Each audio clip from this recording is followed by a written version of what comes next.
Bu Dongfeng 008. Original aytilishi bo'lsa Dongfeng. Mashina 2024-yil Xitoyda ishlab chiqarilgan. Ushbu mashina ikki xil turda ishlab chiqarilgan. Bittasi to'liq tokda yursa, yana bittasi gibrid. Faqat Xitoyda birinchi bitta mashina chiqib, ketidan xuddi o'sha mashina chiqadi, faqat nomi boshqacha bo'ladi. Tushungansizmi? Ushbu mashina eng tezi 180 km/soat tezligiga yuradi. Lekin negadir o'zbekchaga Dongfengni tarjima qilganda sharqona shamol yoki sharqiy shamolni anglatadi. Toshkentda bo'lsa changaralash sharqiy shamol bo'ladi. Bu mashinaning logotipida ikkita bir-birini qo'ylayotgan qaldirg'ochlar aks etgan. Aytishlari bo'yicha bularning ikkalovi ham o'g'il bola ekan. Dongfeng haydaydiganlarni bo'yi baland bo'lishi shart, chunki bagajni yopishga hammani ham bo'yi yeturmaydi. Aynan mana monitor nasrinasiga qarab xolagan payti qotib qolishi mumkin. Aynan 3-qator o'rindiqlarida faqat ikkala oyog'i yo'q odam mazza qilib o'tirib keta oladi. Oyoq yurmaydigan emas u. Insof bersin sizga ham o'zi.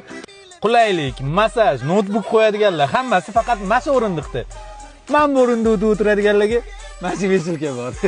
Agar siz bu mashinani gibrid versiyasini haydaydigan bo'lsangiz, bыстрый zaryadkaga umuman qo'ya olmaysiz, chunki u yo'q.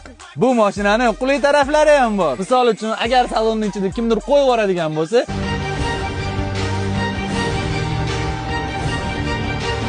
mashina avtomatik salon havosini o'zi tozalab beradi.